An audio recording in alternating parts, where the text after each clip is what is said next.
પ્રધાનમંત્રી નરેન્દ્ર મોદીના 12 વર્ષના નેતૃત્વમાં ભારતે માત્ર વિકાસની નવી ગાથા જ નથી લખી, પણ પોતાની ઐતિહાસિક વિરાસતને પણ વૈશ્વિક ઓળખ અપાવી છે। 5000 વર્ષ પ્રાચીન સિંધુ સંસ્કૃતિનું ગૌરવશાળી નગર અને બંદર લોથલ, વિશ્વનું સૌથી મોટું મેરીટાઈમ મ્યુઝિયમ ત્યાં આકાર લઈ રહ્યું છે, જે ભારતના ગૌરવશાળી દરિયાઈ વારસાની સમૃદ્ધિની કરાવશે ઝાંકી।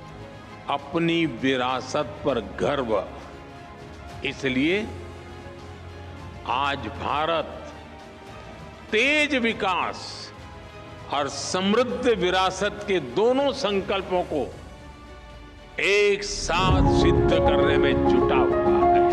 વડનગર પ્રધાનમંત્રી નરેન્દ્ર મોદીનું વતન અને હજારો વર્ષ જૂનું ઐતિહાસિક નગર વડનગરમાં વિશ્વ સ્તરનું પુરાતત્વિક અનુભવ સંગ્રહાલય બન્યું છે। 12,500 વર્ગ મીટર ક્ષેત્રમાં બનેલું આ મ્યુઝિયમ પ્રાચીનથી અર્વાચીન સુધીના સંઘર્ષ અને સફળતાની ઝાંકી કરાવે છે। દાંડી, જ્યાંથી મહાત્મા ગાંધીજીએ મીઠાના સત્યાગ્રહ દ્વારા આઝાદીની લડત લડી, તે જ દાંડીમાં આજે ભવ્ય દાંડી મેમોરિયલ દેશના સ્વાભિમાન અને સ્વતંત્રતાની ગાથા ગાઈ રહ્યું છે। દાંડી એ આપણા આઝાદીના ઇતિહાસમાં સૌથી અગત્યનું અને સરકારે કહી શકાય એવી આ દાંડી કૂચ છે। આવનારા સમયમાં આપ સૌએ આ ઐતિહાસિક અને તીર્થસ્થાન ગણી શકાય એવા દાંડી કૂચની ચોક્કસ મુલાકાત લેવી જોઈએ। પીએમઓ અને આપણા વડાપ્રધાનશ્રીનો એના માટે હું ખૂબ ખૂબ આભાર માનું છું।